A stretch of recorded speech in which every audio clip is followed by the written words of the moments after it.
Voy a grabar esto. Ok. Entonces, aquí está. ¿Pueden ver la pantalla? Sí, ¿verdad? Sí. Sí, sí se ve. Perfecto. Bien.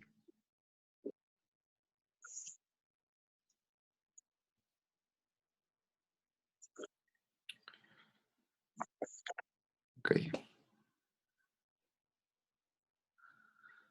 Entonces, bueno, el seminario, como habíamos platicado, es sobre metapsicología y epistemología del psicoanálisis.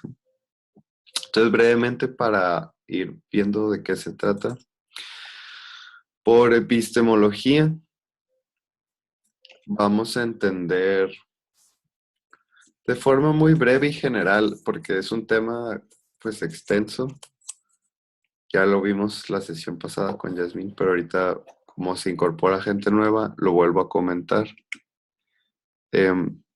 Voy a usar la introducción que tiene Wikipedia, que me pareció muy concisa para como introducir, ¿no? Por epistemología vamos a entender una rama de la filosofía, esto ya lo habíamos platicado. La filosofía la vamos a entender como una disciplina académica que se encarga de reflexionar de la forma más general sobre los aspectos fundamentales de la naturaleza y de la existencia del ser humano. Entonces, uno de ellos es el conocimiento y de eso se ocupa esta ciencia, ¿no? Que es la epistemología. En particular, el conocimiento que entendemos como científico, ¿no? Y aquí dice en Wikipedia, ¿no? Su naturaleza, su posibilidad, alcance y fundamentos, ¿no? Y por psicoanálisis vamos a entender, en cambio, eh, una disciplina más heterogénea, que también ya lo habíamos platicado. Por psicoanálisis vamos a entender tres cosas fundamentalmente. En primer lugar, vamos a entender el psicoanálisis como un método de investigación de procesos inconscientes, es decir, que es una técnica. Pensemos, por ejemplo, en el método que expone para interpretar los sueños, ¿no? Es una serie de pasos que se siguen con un objetivo, en este caso, eh, realizar una investigación sobre un fenómeno en particular que es el inconsciente de la psique humana. Entonces, el psicoanálisis es una metodología que nosotros podemos usar para realizar investigaciones como un científico sobre este objeto que es el inconsciente. En segundo lugar, vamos a entender el psicoanálisis como un tratamiento de perturbaciones psíquicas, ¿no? O sea que el psicoanálisis es también una terapia, ¿no? Es una clínica, es una cosa que hacen los doctores, pues, que se hace en el hospital. Obviamente hoy en día el alcance y el desarrollo de la disciplina pues no se limita al ámbito hospitalario, ¿no? Ni concibe su propia actividad como una cuestión sanitaria o médica. Pero en su origen así fue y de una u otra forma, pues toda la teoría y toda la práctica está ligado a ese material clínico, ¿no? A esa esencia clínica. Entonces, para definir el psicoanálisis, no lo podemos dejar de lado. Y por último, es una serie de concepciones psicológicas, ¿no? El psicoanálisis también es un repertorio de conceptos que tienen por finalidad explicar los contenidos o la naturaleza de la mente humana, en particular su dimensión inconsciente, ¿no? Por lo tanto, está asimismo una teoría, pues. Entonces aquí vemos un triángulo muy curioso entre técnica, ¿no? Praxis, práctica, una clínica y una teoría, una conceptualización. Entonces, hay que dilucidar aquí desde ahorita del inicio cómo este triángulo, esta terna, juegan un papel importante para fundar el saber psicoanalítico, porque es precisamente el aspecto clínico el que liga o sirve de intermediario entre el aspecto metodológico y el aspecto teórico. Es lo que posibilita que la teoría quede fundida en la práctica y viceversa, ¿no? Se dan identidad y relación de forma recíproca, de forma mutua. Entonces, por eso en particular no podemos perder de vista el asunto de la clínica, ¿no? Eh, y bueno, por metapsicología, ya habíamos dicho, vamos a entender a la superestructura teórica que coordina este diálogo, ¿no? Esta vinculación entre estas tres identidades del psicoanálisis. La metapsicología es el andamiaje por el cual circulan sus sentidos de forma más o menos orgánica, ¿no? Porque como vimos y vamos a seguir viendo, siempre queda la metapsicología como proyecto sin resolver, ¿no? Como problema a resolver más que como un suelo sólido. Sin embargo, tiene una cierta demarcación o delimitación que le da una cierta coherencia, ¿no? Que es por lo que el doctor Freud lo utilizaba para precisamente coordinar todos estos aspectos del psicoanálisis. Y como habíamos dicho, así como definición de diccionario, por metapsicología vamos a entender toda descripción de un fenómeno psíquico, sí, solo sí está dado desde los puntos de vista tópico, dinámico y económico, ¿no? Y habíamos dicho que cada una de estas dimensiones de la metapsicología pues correspondían a un aspecto medular de la epistemología que hereda Freud, ¿no? Que era un monismo fisicalista, de así definido de forma muy general. Y esto es que todo se reducía, ¿no? A una dimensión física, por lo tanto todo fenómeno debía estar explicado en términos de eh, localización espacial, despliegue de fuerzas y producciones de cantidades de energía, ¿no? Entonces a cada dimensión de la metapsicología le corresponde uno de esos aspectos constitutivos de una perspectiva fisicalista. Entonces, es por eso que esta metapsicología, esta superestructura teórica, tiene una serie de implicaciones para la epistemología, ¿no? O la teoría del saber, del conocimiento en general. En particular, por su objeto de estudios. Y el psicoanálisis en tanto teoría, en tanto ciencia, intenta explicar un fenómeno, pero además es un fenómeno que esta misma ciencia descubre, ¿no? O sea, Freud se encuentra con un nuevo objeto de la naturaleza que no había sido considerado dentro de las investigaciones. Freud inaugura el campo de investigación del inconsciente, de lo inconsciente, que es una nueva región del saber que queda habilitada por las mismas investigaciones y conceptualizaciones del Dr. Freud. Entonces, como habíamos dicho, este nuevo objeto que se configura dentro del saber psicoanalítico, ¿no? Constituye un problema epistemológico, ¿sí? Esta forma de saber particular que es el psicoanálisis, esta configuración o esta discursividad científica, ¿no? Introduciéndonos un poco a los conceptos que vamos a revisar esta sesión. Pues es una problemática para una constitución coherente y completa de descripción de la historia del conocimiento, ¿no? Por eso planteamos aquí, es un problema epistemológico, ¿sí? No queda claro cómo es que esto que conceptualiza el psicoanálisis puede tener de forma eh, contundente o evidente un estatus de saber, ¿no? De ciencia, de conocimiento.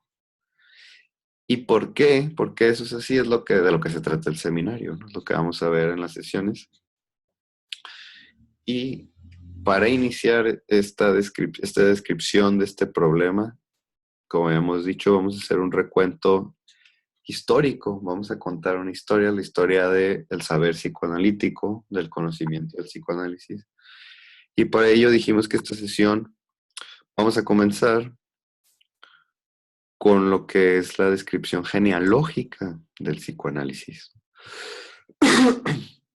Y entonces por genealogía se pueden entender principalmente dos cosas. La primera es la más coloquial, ¿no? De que el árbol genealógico, ¿no? Rastrear documentalmente toda la línea de tus ancestros, ¿no? De tus antepasados, de tus familiares que te anteceden. Entonces eso es lo que se entiende regularmente por genealogía. Pero en este caso hablamos de la genealogía dentro del contexto filosófico, que habíamos dicho, ¿no? La epistemología es una rama de la filosofía. Entonces, en filosofía, por genealogía vamos a entender una técnica filosófico-histórica en la que se cuestiona el surgimiento comúnmente entendido de diversas creencias filosóficas o sociales, mostrando historias alternativas y cómo éstas emerjan en tanto producto de relaciones de fuerza.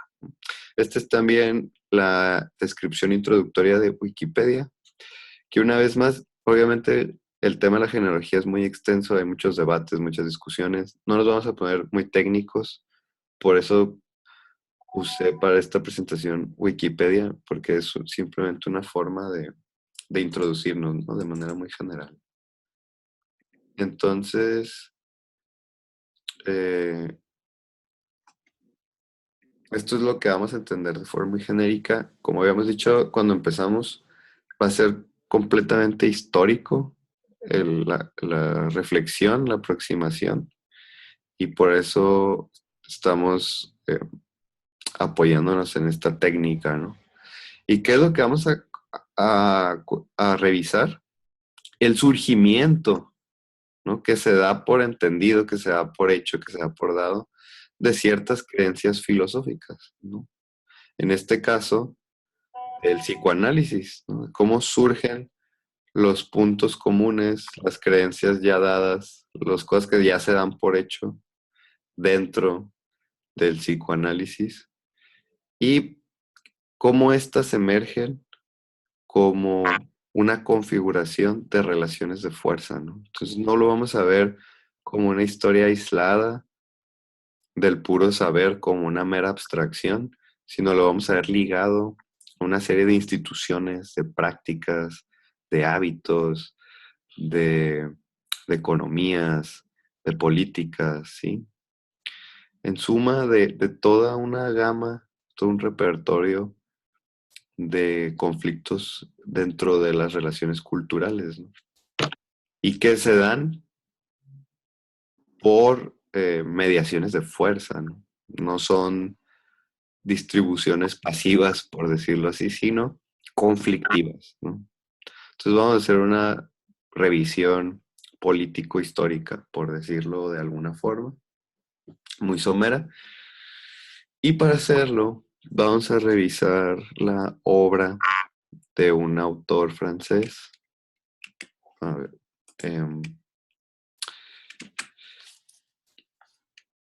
llamado Michel Foucault. Michel Foucault fue un personaje muy curioso dentro de la escena, ¿no? Dentro de la academia.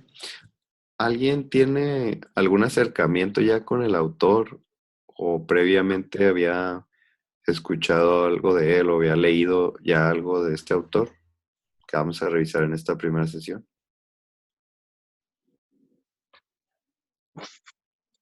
Sí, creo que hay un libro, se llama Castigo, Punishment, Castigo y algo, ¿no? Algo así. Vigilar y castigar. Vigilar y castigar, exactamente. Creo que lo miré en la universidad, pero tengo como las bases, ¿no? De quién es y dónde viene Ok. y el contexto. El contexto, perfecto, muy bien. Es que eso era precisamente lo que buscaba para saltarnos un poco eso y entrar al tema, ¿no? ¿Alguien tiene algún otro acercamiento con el autor? No, es precisamente ese libro que también revisé hace poco en la universidad. ¿Cuál, Eh, perdón? el de Vigilar y Castigar. Ah, ok. También tenemos las bases de esa Sí, información. es como el más famoso, de los más famosos. Así es. Muy bien, bueno, perfecto. Eh, Eso nos va a dar ventaja porque bueno, ya conocen más o menos al autor y ya podemos entrar un poco de lleno, ¿no? Para ver esto de, de la genealogía del psicoanálisis en particular, vamos a revisar dos obras de este señor que, bueno, ya lo saben, pero así de forma muy general, pues fue un filósofo, ¿no? Fue un filósofo que hacía una filosofía muy, muy rara. La verdad, tiene un estilo muy extraño. La verdad parece que hace más historiografía, o sea, parece más historiador que filósofo, pero pues los historiadores dicen lo mismo, ¿no? Como historiador parece más filósofo, entonces está muy raro. Él decía que lo que hacía era periodismo, ¿no? Creo que lo leí en alguna entrevista, no recuerdo bien dónde, pero él se consideraba periodista y siempre se me hizo muy curiosa esa percepción que tenía de su trabajo. Pero bueno, em, fue un autor muy prolífico, es súper famoso, es de los más citados, creo, del mundo, de los últimos años, en varias disciplinas. Y es que les digo que hacía muchas cosas, ¿no? En Wikipedia, por ejemplo, dicen que es sociólogo, filósofo, antropólogo, comunicador, psicólogo, no sé qué, historiador. Le ponen como muchos eh, calificativos de distintas disciplinas y es por eso, ¿no? Como que se mete en muchas cosas. Entonces, por eso es muy interesante, por eso son muy interesantes sus observaciones y muy atinadas. Estuvo revisando muchas cuestiones. Entonces, para esta sesión vamos a perdón, para el seminario, para la parte de la genealogía, vamos a revisar dos obras principalmente. La primera es la historia de la sexualidad, el primer tomo. Esta es una obra que son cuatro tomos, uno que de hecho se acaba de publicar creo que el año pasado. Y eh, vamos a revisar nada más el primero que se llama La voluntad del saber, que es de hecho el texto que vamos a revisar en esta sesión. Y el segundo libro que vamos a ver es, a mi gusto, el más importante o el más trascendental, ¿no? Siento que en este libro la, la profundidad teórica es mucho más general y expone al mismo tiempo el método de lo que hace y, y da un ejemplo, ¿no? Del método a través de una revisión precisamente histórica, genealógica, de las ciencias humanas, ¿no? Y lo vamos a revisar porque en esta historia, en esta genealogía, eh, hace una referencia particular al psicoanálisis. Entonces, para comprender la genealogía misma del psicoanálisis, me parece que es relevante por la cuestión histórica revisar estas dos obras y bueno, es lo que vamos a revisar. Este libro, Las palabras y las cosas, una arqueología de las ciencias humanas, es el que vamos a leer esta semana y revisar la siguiente sesión. Entonces, para comenzar, vamos a delimitar de forma muy general lo que hace el autor, básicamente en todas sus obras. Este señor lo que hace es prácticamente inventar un nuevo método para hacer filosofía o historiografía, ¿no? Les digo que no queda muy claro qué es lo que hace. Vamos a llamar una historiografía filosófica, una filosofía historiográfica, pero que además es genealógica, ¿no? No es sobre cualquier asunto, sino que siempre se centra en las relaciones que tiene el saber con el poder. No es cualquier asunto, digamos, ¿no? Sino que versa sobre esos dos aspectos. Por eso su relación con la epistemología, porque trata del asunto del saber, ¿no? Del conocimiento. Y lo pone a la luz, ¿no?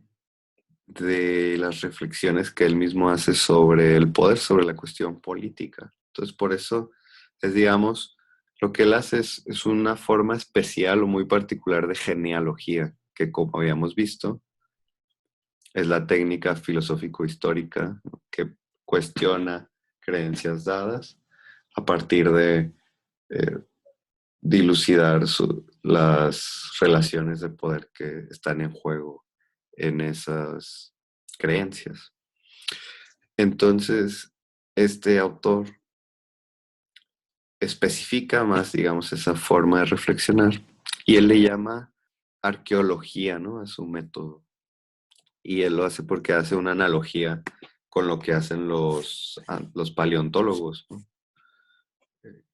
Va descubriendo distintas capas en la historia, sedimentos que van sepultando otras configuraciones, nada más que en vez de minerales, pues de ideas, ¿no? De pensamientos.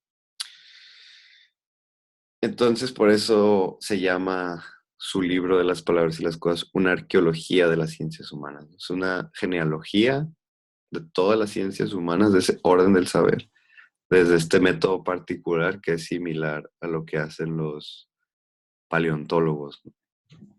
Entonces aquí otra vez más de Wikipedia nos dice que la arqueología lo que busca definir son los sistemas de pensamiento y conocimiento que Foucault le llama epistemes o formaciones discursivas. Están regidos por reglas más allá de las gramaticales y lógicas, ¿sí?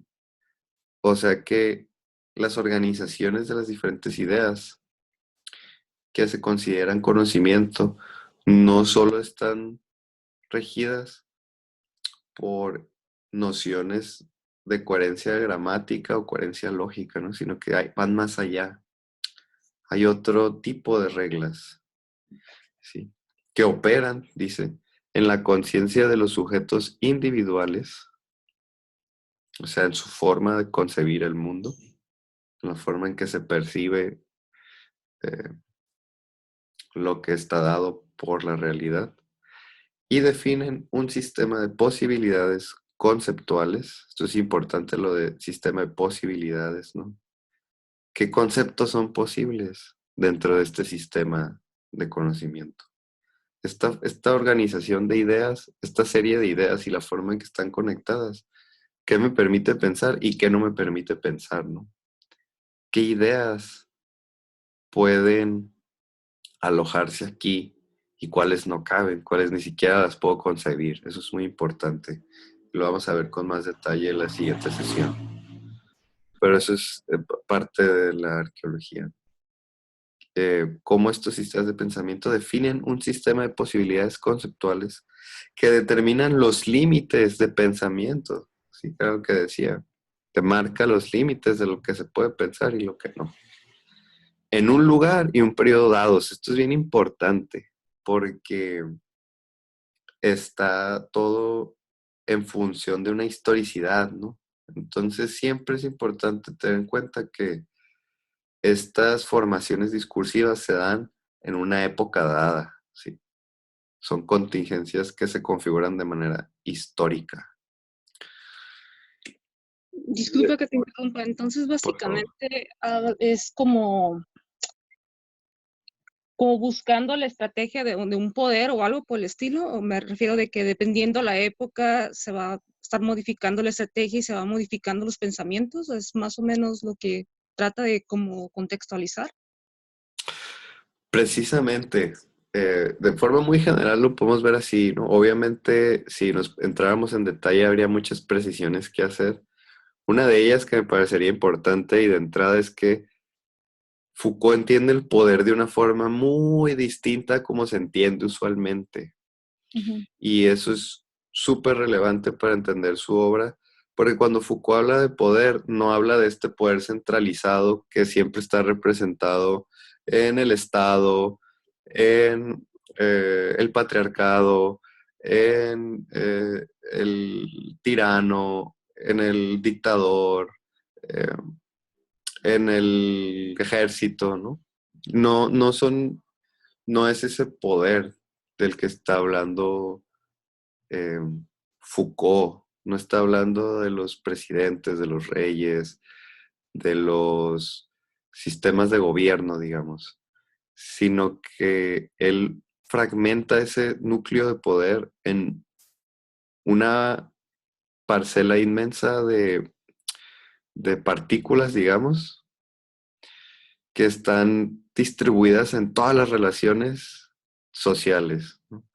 Comunicativas, educativas, en este caso sexuales, ¿no? Por ejemplo.